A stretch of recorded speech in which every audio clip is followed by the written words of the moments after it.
The morning sun blazed over Fort Benning as I stepped off the bus, my duffel bag slung across my shoulder and my heart hammering against my ribcage. Around me, dozens of other recruits shuffled toward the processing station, their faces mirrors of my own mixture of determination and terror.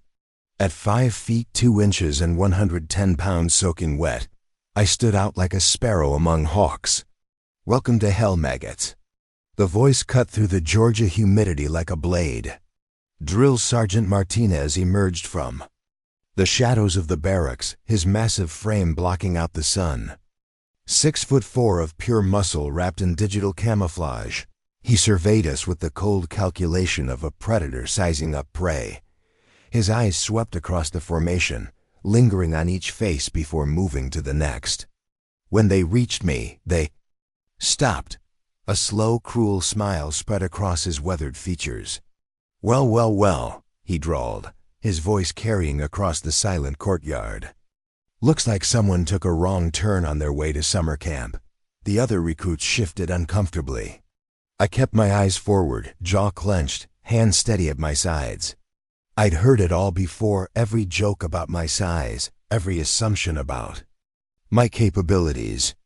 But standing here in the Georgia heat, feeling the weight of 50 pairs of eyes on me, those familiar doubts crept in like smoke under a door.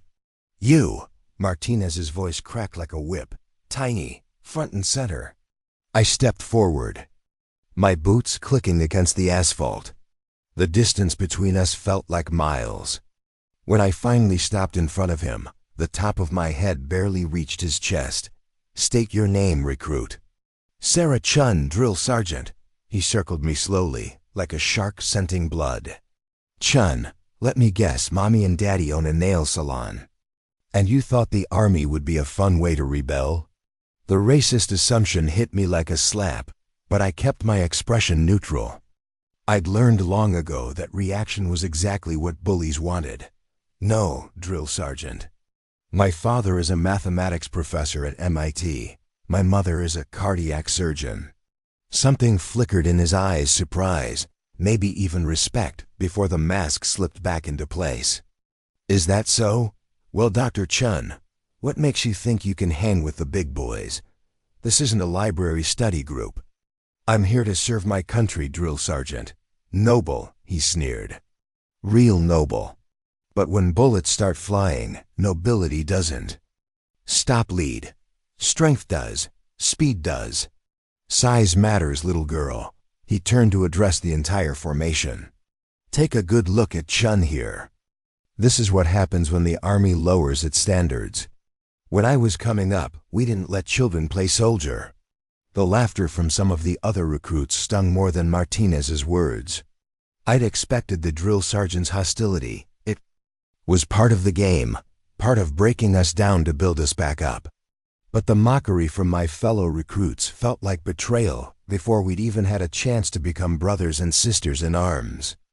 "Tell you what, Chun," Martinez continued, his voice dripping with false generosity, "I'm going to do you a favor. I'm going to push you twice as hard as everyone else. Because when you wash out, and you will wash out, I want you to be able to tell your professors back at MIT that at least Drill Sergeant Martinez tried." The weeks that followed were a symphony of controlled chaos. We were broken down systematically, our civilian identities stripped away like old paint, our comfort zones obliterated, our assumptions about our own limitations shattered daily. For most recruits, it was traumatic. For me, it was Tuesday, growing up the smallest kid in every class, the only Asian face in a sea of white suburbia, the daughter of immigrant parents who'd sacrificed everything for their children's success. I'd been broken down and built back up more times than I could count. Martinez's insults rolled off me like rain off a roof. His extra PT sessions became my meditation. His impossible standards became my personal challenge. While other recruits groaned through morning runs, I pushed myself to the front of the pack. My short legs moved twice as fast as anyone else's, but I kept pace. When we hit the obstacle course, I found ways to use my size to my advantage, crawling under barriers while others climbed over, slipping through spaces that trapped larger recruits. "Chun," Martinez barked during week 3 of basic. "Your time on the confidence course yesterday was pathetic. 37 minutes? My grandmother could do better, and she's been dead for 15 years. "Yes, drill sergeant," I replied, already knowing what was coming. "You're going to run it again, alone. Full battle rattle. If you don't break 30 minutes, you'll run it. Until you do." The confidence course was a beast, a series of obstacles designed to test everything from upper body strength to mental fortitude. Rope climbs, wall scaling, tire runs, belly crawls under barbed wire. In full battle rattle helmet, body armor, weapon, and pack, it was a cardiovascular nightmare. I strapped on my gear and approached the starting line.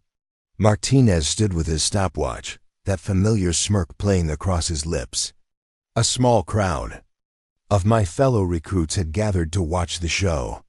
"This ought to be entertaining," I heard someone whisper. The whistle shrieked. I exploded forward.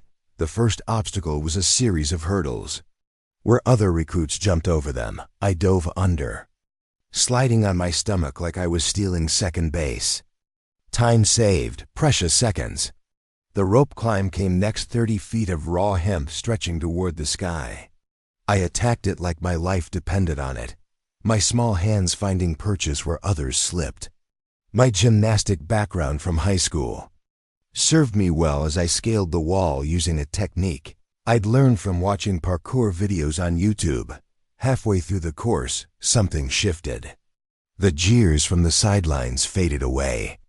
Martinez's smirk began to fade too, replaced by something else: professional interest. Maybe even concern that his psychological warfare might be backfiring. The tire run should have destroyed me. Massive rubber circles that needed to be flipped, end over end across 50 yards of Georgia clay. The tires weighed more than I did, but I'd learned to use physics to my advantage. Instead of trying to muscle them over, I found the balance point and used momentum to carry them forward. By the time I reached the final obstacle, 100-yard low crawl under barbed wire, I was in the zone. Mud caked my uniform, sweat stung my eyes, but I could taste victory. I dropped to my belly and began to slither forward, keeping my profile so low that the wire barely touched my back. 20-8 minutes, 43 seconds. Martinez stared at his stopwatch like it had personally offended him. The gathered recruits stood in stunned silence. I lay in the mud for a moment, chest heaving, then pushed myself to my feet and jogged back to the starting line. "Time, drill sergeant?" I asked, though I'd been counting in my head. 28:43, he replied, his voice strangely flat. It was more than just beating his arbitrary time limit. I'd just run the 3rd fastest confidence course time in Fort Benning's recorded history. The base record was 26:52, set by a Ranger candidate 5 years earlier, but Martinez wasn't done with me. If anything, my success seemed to fuel his determination to break me. The next day brought a new challenge. "Chun, since you think you're hot stuff on the obstacle course, let's see how you handle some real Army tasks. You're going to carry Mitchell here," he gestured to a recruit who easily weighed 200 pounds, "across the combat zone. Fireman's carry. If you drop him, you both start over." It was a test designed to showcase my limitations. Carrying a man twice my size across a quarter-mile of broken terrain should have been impossible. The other recruits watched with a mixture of sympathy and anticipation. Some probably expected me to refuse, to finally admit defeat. I studied Mitchell thick through the shoulders, solid as a tree trunk. Physics was my enemy here, but it could also be my friend. I just have to get creative. "Ready when you are, drill sergeant." I crouched down and positioned Mitchell across my shoulders. The weight was staggering, like carrying a refrigerator with legs, but I'd done worse. Growing up, I'd helped my parents move medical equipment that weighed more than I did. I'd learned to use leverage to distribute weight, To find the line between maximum effort and sustainable pace. The first 100 yards nearly killed me. My legs shook like saplings in a hurricane. Sweat poured down my face, and I could hear my heartbeat in my ears. But I kept moving, one step at a time, focused on the rhythm rather than the distance. Somewhere around the halfway point, something remarkable happened. The weight seemed to stabilize. My body found its groove, adapting to the load like it was part of me. Mitchell helped too, shifting his weight to make the carry easier without making it obvious. "You got this, Chun," he whispered. "Show this bastard what we're made of." I crossed the finish line with Mitchell still secure on my shoulders. When I set him down, my legs nearly buckled, but I stayed upright through sheer force of will. Martinez checked his watch again, and I saw something in his expression that I'd never seen before: respect. The weeks continued, and with each challenge, I chipped away at Martinez's certainty. I maxed the PT test on my first attempt something. Less than 10% of recruits managed. I earned expert marksman qualification on both rifle and pistol. During the night navigation exercise, I was the only recruit to find all 4 checkpoints without assistance, but it was the final week of basic training when everything came together. The culmination exercise was a 15-mile road march in full gear, followed immediately by a combat simulation. It was designed to test everything we'd learned: physical endurance, mental toughness, tactical knowledge, and the ability to perform. Under extreme stress, Martinez gathered us in the pre-dawn darkness, his flashlight cutting through the Georgia mist. "This is it, people. Everything you've learned, everything you think you've accomplished, it all comes down to today. Some of you will discover you have what it takes to be soldiers. Others will discover they should have stayed in civilian world." His eyes found mine in the formation. "Chun, you've surprised me these past few weeks. But this is the real test. This is where size matters, where endurance matters, where the weak get separated from the strong." The road march began at 05:00 hours. 15 miles of broken terrain with a 35-pound pack, weapon, and full battle rattle. The pace was punishing. We needed to complete the march in under 3 hours to qualify for the combat exercise. By mile 5, several recruits were struggling. By mile 10, 2 had dropped out completely. The Georgia heat was brutal even in the early morning, and the humidity made it feel like we were breathing through wet towels. I found my rhythm early and stuck to it. My short stride meant I had to take more steps than the bigger recruits, but my lighter frame meant each step required less energy. It was a trade-off that worked in my favor over long distances. Martinez rode alongside us in a Humvee, occasionally barking encouragement or criticism through a megaphone. "Mitchell, pick up the pace or pick up your gear and go home. Rodriguez, stop dragging your feet like you're walking to your own execution." At mile 12, something unexpected happened. I found myself at the front of the formation, setting the pace for everyone else. The recruit next to me, a former college football player named Johnson, was breathing hard and starting to fade. "Stay with me, Johnson," I called out. "We're almost there. Can single quotes T. keep up?" he gasped. Double quotes, "Yes, you can. Match my steps. Don't think about the distance. Just focus on the next mile marker." One by one, other recruits began to fall behind. By mile 14, only 6 of us remained in the lead group, and I was still setting the pace. Martinez's commentary from the Humvee had fallen silent. Even he seemed to realize something extraordinary was happening. We crossed the finish line. At 2 hours and 47 minutes, the fastest road march time for a basic training class in Fort Benning history. As the other recruits straggled in over the next 20 minutes, Martinez stood waiting with his clipboard, his expression unreadable. "Outstanding time, Chun," he said quietly. "But we're not done yet." The combat simulation began immediately. No rest, no recovery time, just straight into a tactical scenario designed to test our ability to function under stress. We had to navigate through a mock urban environment, engage pop-up targets, treat simulated casualties, and complete a series of mission-critical tasks. My size became an advantage again. I could move through the urban terrain faster than larger recruits, taking cover in spaces they couldn't fit through. My marksmanship training paid off as I engaged targets at various ranges with precision accuracy. When we encountered the casualty simulation, I applied the medical training I'd absorbed like a sponge, treating wounds and coordinating evacuation. With the calm efficiency of someone who'd grown up watching their mother save lives, the final challenge was a leadership test. Martinez pointed to a tall barrier that blocked our path, too high to climb over, too wide to go around. "Chun, you're in charge. Get your team over this obstacle. You have 10 minutes. It was a classic test of adaptive leadership. The obvious solution, having the tallest recruits boost the others over, wouldn't work because I was too short to help anyone and too light for anyone to use as a stable platform. I needed to think differently. I studied the obstacle, ran my hands along its surface, then turned to my team. "Johnson, Rodriguez, you're my base. Mitchell, you're going over first once you're up there. You can help pull the others up.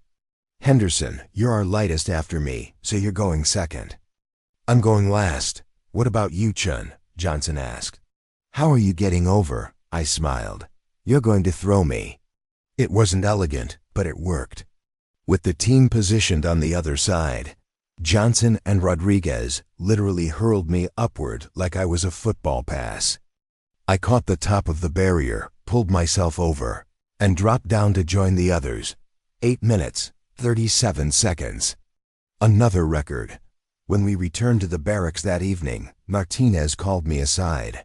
The formation was dismissed, but I could feel the eyes of my fellow recruits on us as we walked toward his office. "Sit down, Chun," he said, gesturing to a chair. For the first time since I'd arrived at Fort Benning, his voice carried no trace of mockery or hostility. "You know, I've been doing this for 15 years, he began, settling behind his desk. "I've trained thousands of recruits, sent hundreds into combat. I thought I had every type figured out, the athletes, the bookworms, the troublemakers, the leaders. But you—" He shook his head, a rueful smile playing at the corners of his mouth.